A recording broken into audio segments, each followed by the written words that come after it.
Join me, Mark Stone. Me, Martha Kelner. And me, James Matthews, as we take over the Sky News daily podcast for the week of the US election. The election starts today. We'll take you with us as we head out across the state, hearing from voters about the issues that will decide who becomes the next president. Life was better under Trump. It's a woman's right to choose. See, the swamp don't want him in there. On November 5th, we'll have a new president, and her name will be Kamala Harris. And share our stories from the final days on the campaign trail. Mr. Trump, over here. We're from Sky News from the UK. I thought I was going to see a punch-up. These are people all on the same side. Exactly. Every day at 5 p.m. So join us wherever you get your podcasts.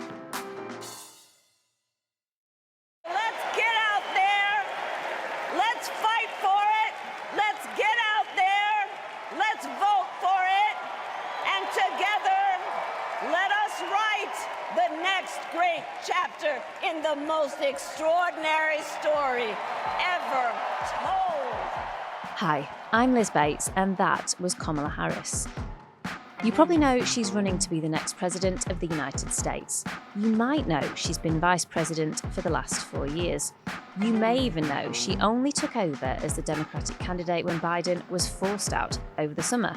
But how much do you or any of us really know about the woman who could become the first female president?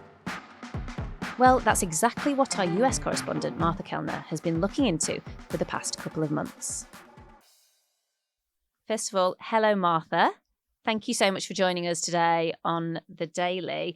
I think, first of all, let's just start with why you felt like you really needed to have this very detailed look back on Kamala Harris and her life. I think because this is such a consequential election and the implications of a potential Donald Trump victory are so huge that we've lost sight, I think, a little bit of just how historic Kamala Harris's candidacy is, not only because she came into the race so late, but she could do what Hillary Clinton couldn't do in 2016 and become America's first female president. And I think it's also because not that many people know that much about Kamala Harris and where she came from. It's something I hear time and again when I'm crisscrossing this country speaking to voters. They say, oh, we don't really know who Kamala Harris is, which might seem remarkable given that she has already been in the White House for 4 years. So I think that's where it stemmed from, sort of looking at who is Kamala Harris and who is she really? What is it that makes her tick? Okay, so take us to the beginning. Where did you start? So Kamala Harris is from the San Francisco Bay Area. So you have San Francisco on the west side. And then over the Golden Gate Bridge, you have two cities, the city of Oakland, which is the bigger working class city, and then Berkeley, which is known as a bit of a sort of hipster enclave. And interestingly, Kamala Harris and the campaign always stress that she is a child of Oakland, which is where she was born. But actually, she grew up in Berkeley, which is the lefty hipster community. So we went back to Berkeley, to the street she grew up on. The bottom part was Shelton's daycare, and the top was where Kamala, Shamla, and Maya lived. And she lived with her mother, Shamla, who had emigrated to the United States from India, age 19, alone, a remarkable story in and of itself, sort of in search of this dream of becoming a research scientist. And Shamla had recently split from Kamala's dad, Donald Harris, who was an economist, taught at Stanford University, and he'd emigrated from Jamaica. So we met at the bus stop over there in 1970. So first grade, 6 years old. She grew up in the tail end of the civil rights era. And I spoke to her friend, Carol Porter, who had met Kamala Harris when she was 5 years old, and she actually took me to the bus stop on the corner of their street, just maybe 10, 15 yards away from Kamala Harris's front door. And this is the bus stop where they got bused to school. Berkeley began itself to desegregate their public schools in 1968. They did it on their own. And what they decided to do was have busing go both ways. So they had the affluent white kids from the Berkeley Hills bused here, and they had the black kids and the immigrant kids bused up to the hills where they didn't live. So, I mean, the bus looked like a little United Nations. That's what it looked like. It was really interesting that Carol was describing it as like a little United Nations, because I've had a look back at some of the archive picture of the time. And, it's black kids, Asian kids, white kids all together on this bus. And Carol would describe how, as they were going to school, it was a time when Michael Jackson, Jackson 5 were very popular. And so they'd be singing those songs, they'd be playing those games. And it really did sound like a very normal, fun, safe childhood, but in these extraordinary circumstances, because they were only the second school class to go through what was an experiment, this busing experiment to try and integrate these two communities. So while very ordinary, it was also rather remarkable as well. This is a woman who has been part of history-making events for decades, stretching right back to when she was a primary school child. Campus, right here, which is where the Black Panthers had their breakfast program. It was not unusual to see a tank driving up or down the street, that was breaking up, a rally or a protest up at UC Berkeley. So protesting was a... Oh, yeah. And what impact do you think all of that had on the type of politician that she eventually became? I think I've got more of a sense of what sort of person she is. The sense that I get is that her mother had a huge influence on her. She really learns from them and takes their advice. And I think it might come from being surrounded from a very early age with lots of different thinkers, lots of different opinions. Carol Porter, her childhood friend, was telling me that they would have roundtable discussions at Shamala's house, her mother's house, where her mum would have lawyers and intellects there, and they would sit around the table discussing politics. And so I think it's probably made her a good listener, which is what I hear time and again from people around her, is that she really listens and asks questions. I think she's almost like a little bit of a magpie. So let's sort of get to the next stage of her life. Once she'd left school, she trained to be a lawyer and ended up working in San Francisco. Yeah, so she started out in the legal profession as a prosecutor, tried criminals in the courtroom in Oakland. And it was sort of in the dying days of America's crack epidemic. So that's when crack cocaine had arrived on the streets of these big American cities, and it resulted in a spike in violent crime. And so she, had these very brutal, grueling days being in the courtroom. And at the time, she'd not openly said that she was interested in becoming a politician. But some of those people who are close to her say that they always sort of had a sneaky suspicion that she may end up in politics. And I think what also comes across is that she's very ambitious. Yeah, hugely ambitious. That is something that really stands out. She quite quickly really rose from being a lawyer to being the deputy district attorney, and then in 2004 running for district attorney, which is sort of the highest legal officer in a particular county in the United States. I think she was always very ambitious.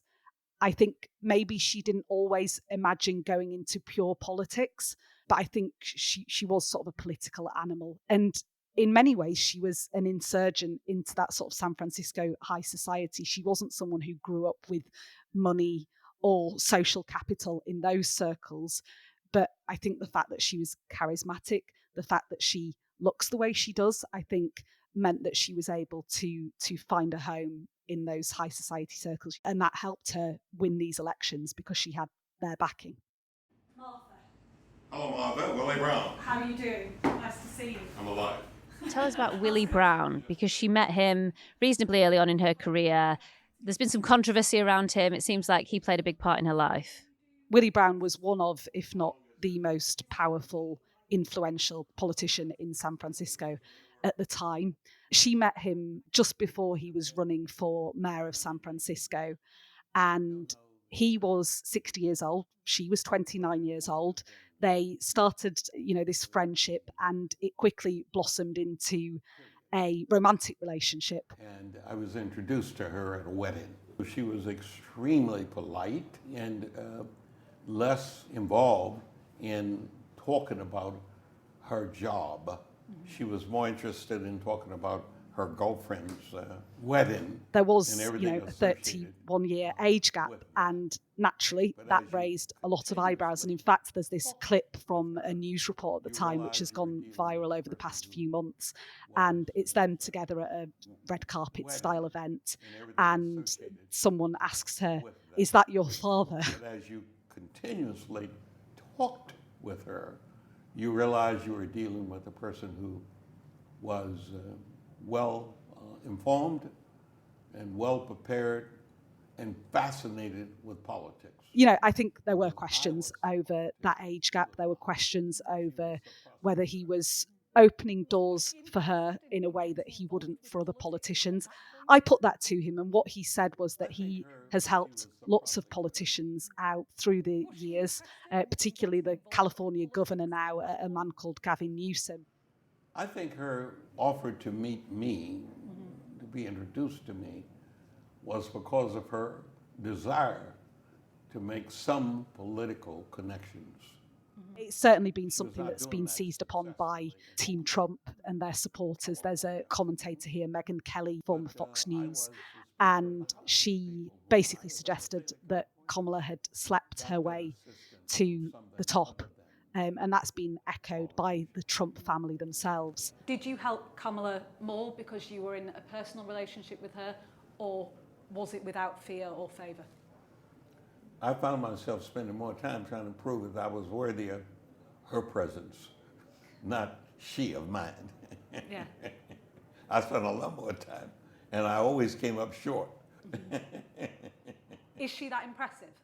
She's that impressive. It's always a phrase used about women as well in politics, sleeping your way to the top, isn't it? Just worth noting that. Exactly, and I'm not sure you would hear it about male politicians.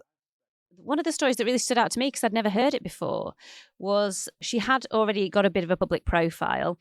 She suddenly had her first taste, if you like, of public scrutiny when she had a run-in with the police. This incident happened in 2004, so Kamala Harris had just won the election to become the district attorney. She'd been in the job just a few months when Isaac Espinosa, a 29-year-old police officer, was shot dead, gunned down by a gang member in a rough part of town. Espinosa was married to his childhood sweetheart, had a 3-year-old daughter, widely respected in the San Francisco police community. And the San Francisco beat police officers and the police union all really calling for the death penalty to be applied to the 22-year-old gang member who shot him. Kamala Harris had run for district attorney, promising not to pursue capital punishment. That was one of her campaign promises. Well, Kamala Harris comes out at this press conference, announces, apparently without warning, that she won't be seeking the death penalty. The problem is, in the eyes of some of the people that I've spoken to, is that apparently she didn't personally speak to the Espinosa family, nor did she speak to the San Francisco Police Officers Union and friends of Espinosa before she announced that she wasn't going to be seeking the death penalty. And that caused this sort of loud and furious uproar from the San Francisco Police Officers Union. And remains to this day. Real deep dislike of Kamala Harris exists, certainly in some members of the San Francisco Police Officers Union, certainly with its leader, Tracy McCray, who I spoke to. She didn't speak to the family. She made that decision on her own. Maybe she may have told one or two people on her team. She just announced it at this press conference, and she everyone hadn't was stunned. She hadn't spoken No. to Mr. Espinosa's family? No. And I don't care if she keeps saying, well, someone from my staff, no, you didn't do it yourself. So, like I said, epic failure. And so for us, as she has risen through kind of like being our district attorney, then our attorney general for California, then, vice president of the United States, now on the cusp of possibly winning one of the most powerful offices in the world, it just keeps that wound open. It never has a chance to kind of close and really heal. Clearly, the people that were involved in that have not forgiven her for that moment. Take us to the next part of her career. She continued to rise through the ranks. She became the Attorney General of California. She met her husband. Take us to that period. Yeah, I found it interesting actually learning a little bit about Kamala Harris's personal life as well, which she keeps very closely guarded. She was introduced to Doug Emhoff, who was an entertainment lawyer in Los Angeles in 2013 on a blind date. They were actually introduced by Reggie Hudlin, who is a TV producer, director, screenwriter. And he said, I've met this great lawyer. He seems really nice. Would you be interested in going on a blind date? They then go on this blind date and pretty quickly fall in love. And by the next year in 2014, they got married. And Kamala Harris's life really moved to Los Angeles. She already had a lot of friends in the Hollywood community. She'd already been building connections here when she was working in San Francisco. And I think a lot of these connections have been very helpful to her in terms of fundraising for elections in California. But now, as we've seen her move to this sort of nationwide election process, they've been very helpful as well. It's a good thing to have Hollywood on side. George Clooney wrote this op-ed in the New York Times, which was one of the key pieces that ultimately led to Joe Biden stepping aside and Harris becoming sort of the de facto Democratic Party nominee. So I think Hollywood certainly paid off for Kamala Harris. She's clearly very good at making personal connections. One of the things, though, that she's been criticised for is her personal life.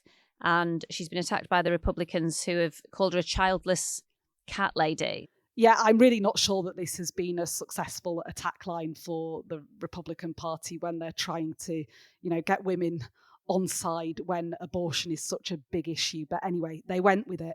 This idea of her and her closest supporters being childless cat ladies. And I think the Harris campaign have fought back on this quite smartly, and they've used Doug Emhoff's children to do so. Used, I guess, is a crude term, but Emhoff had 2 teenage children at the time that he met Kamala Harris, Cole and Ella Emhoff. And Kamala Harris has become a mother figure to them. It's a little bit cringe, but they call her Momala, apparently. And they came onto the stage at the Democratic National Convention. Cole Emhoff had made a film about his dad and Kamala's relationship. Ella Emhoff spoke about how she'd been a support for her during her awkward teenage years. And actually, Doug Emhoff's ex-wife, Kirsten Emhoff, who is a TV producer in Los Angeles, she's addressed J.D. Vance, who's Trump's running mate, who's sort of been spearheading this childless cat lady framing of Harris. She said, Kamala is a mum to our 2 children, and they call themselves a big blended family. And I think that's how they're fighting back. Okay, well, let's leave Kamala there for a moment. We'll be back after this to look at her move into politics and her rise to the top of the Democratic Party.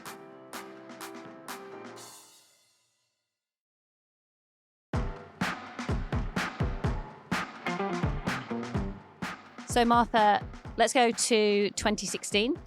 Kamala Harris is the Attorney General, the top cop, if you like, in California. It's also an election year. Hillary Clinton is the Democrats' candidate for president, and she's running against Trump. So what's Kamala doing at this point?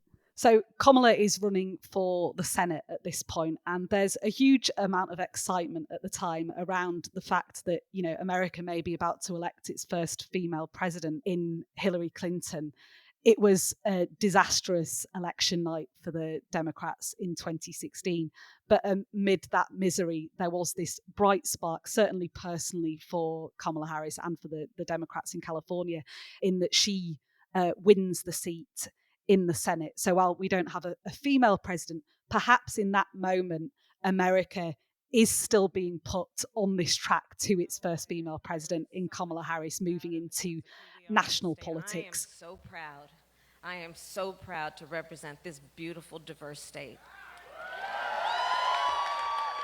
So whatever the results of the presidential election tonight, we know that we have a task in front of us.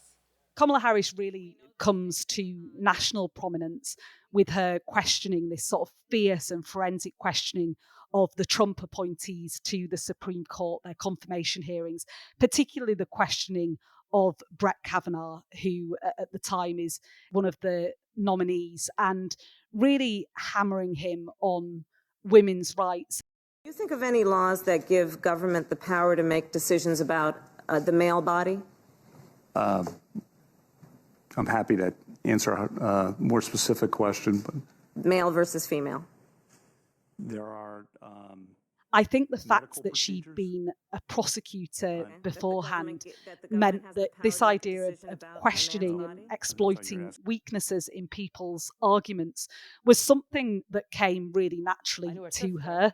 And that certainly chimes with what Simone Sanders was telling me. 2018. I met her for the first time, like face to face, just us, September 2018. Simone Sanders is former aide of Harris, her right-hand woman in a way. And she was saying that is really what sort of brought her to national attention, this question of Brett Kavanaugh. And what Vice President Harris, then Senator Harris, did very, very well, which I think was a function of her being an attorney for so long, is that she had very pointed questions that sometimes they would trip the interviewer up. And then Brett Kavanaugh, now Justice Brett Kavanaugh, was no exception. And do you think at that point she was already thinking about running for the Democratic nomination?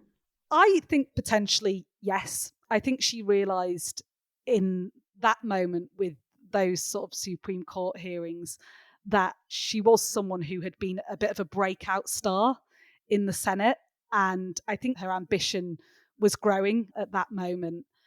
The reality probably at that point was that she was seen as being too progressive to be a presidential candidate. She was seen as having more sort of Bernie Sanders style politics, of being a little bit too far left. I think she's moderated a lot of her politics since then. And I think that's why you see all this criticism of her as flip-flopping on policy, because I think she has changed her views to have a wider appeal to the more sort of middle of the road voter.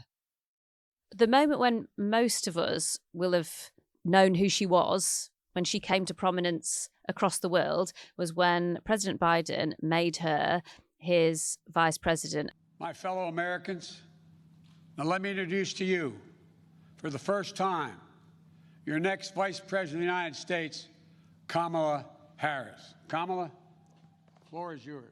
How important in her life, in her career, was that moment, and how much of a surprise was it? I think it was hugely important because her run for the presidency in 2019 was such a disaster. She'd not even made it to the primaries. And then you have this political lifeline in President Biden making her his running mate.